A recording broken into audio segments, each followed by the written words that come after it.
Welcome to my show, The Captain O Show. If you haven't already heard, Boeing is coming out with a much anticipated 797. And today I'm going to be talking to you about what to expect, when to expect it, which aircraft it'll be replacing. So Boeing's next big flyer will be its middle of the market replacement 797. Some new design details for the new passenger plane. The aircraft will have a composite fuselage with a hybrid cross-section and fifth-generation composite wings.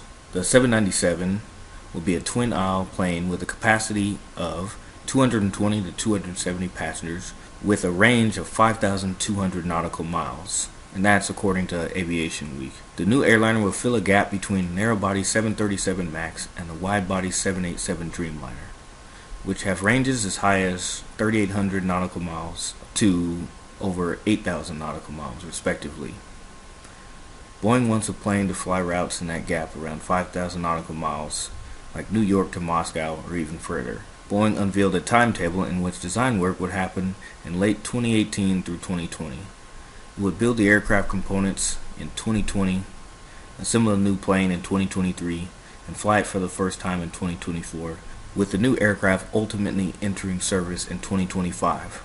The company predicts a market for more than 4,000 of these planes. Building such a jet would require Boeing to expand its carbon fiber composite manufacturing. The composite fuselage sections of the 787 Dreamliner are manufactured in North Carolina, South Carolina, Wichita, Kansas, and Nagoya, Japan. Boeing also just built a $1 billion factory in Everett, Washington to bake the epoxy-infused carbon fiber wings of the 777X, but the 797's composite fuselage may require a new factory. For the new aircraft's engines, Boeing is looking for a geared turbofan. Geared turbofans are aircraft engines that achieve greater efficiency by placing a gearbox in between the fan and the turbine assembly so that they can rotate at different velocities.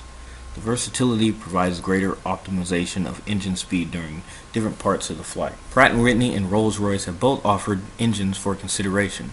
Pratt & Whitney is researching the possibility of upgrading a geared turbofan engine it already makes, the PW1000G, while Rolls-Royce is arguing for a geared turbofan currently in development known as the UltraFan. Although they do not currently make a geared turbofan, CFM International, a joint venture between GE Aviation and Safran Aircraft Engines of France, is also considered a likely candidate to build a new engine. The 797 will replace the Boeing 757. The 757 is Boeing's largest single-aisle passenger aircraft and was produced from 1981 to 2004. The twin jet has a two-crew member, glass cockpit, turbofan engines, has very high takeoff and landing performance on short fields and high altitudes, and can carry from 200 passengers to 295, a maximum range of 3,150 to 4,100 nautical miles, depending on the variant. In my personal opinion, the 757, 200, and 300 is one of the greatest passenger aircraft ever created. It can do things that no other aircraft in its class can do. It can carry a lot of passengers, stretch them for a long range, and it can perform like no other. Like, I've flown on a lot of 757s, and their takeoff performance is incredible. I mean, they can get up to climbs like 6,000, 7,000 feet per minute if they want to when they're light. And it's just an amazing aircraft. It's always been my dream to fly a 757.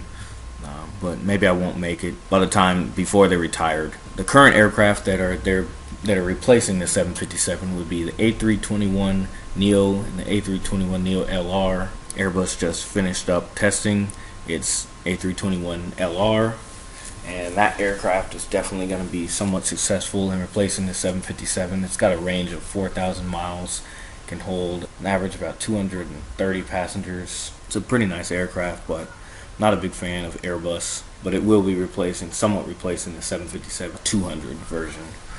75300 is the stretch of the 752. The range isn't quite as good, but it's decent enough. It's also got pretty good performance, and it holds a lot of passengers, about 20 more than the 75200 on average. This aircraft is also a great aircraft. It'll be around for quite some more time. It was put into production by Boeing later than the 75200. So back to the 797. It will be replacing the 75 and some of the A320 series aircraft. Boeing is taking its time. They don't want to rush things, but there should be a sense of urgency on their part. A321s are ruling the market right now as airlines replace their older 75s. The 797 should be out by 2025, kind of a long time from now, but when it does come out, it will probably take over the middle of the market. Every major airline will be ordering a 797. It's going to be definitely one of the best aircraft ever produced. It'll be kind of like 767 and like a 787. There should be a few different variants of the 797. I believe there will be a 797-8, 797-9, and a 797-10. Just like the 737 MAX and the A321 family, the different variants will have different ranges, different capacities, different cargo capacities. Honestly, I'm so glad Boeing's making this aircraft. Definitely excited to see its production and see it come out. Big fan of the 757. Would love to see the 797 come on the scene and compete with the A321LR. It's going to be a great aircraft. This is the future of the middle market. So if you like what you saw today, go ahead and hit that subscribe button. Give me a like on this video. Put your comments down below in the comments section. Enjoy and stay tuned for the next video. I'll be doing a few more on like the E175 and a few other new aircraft.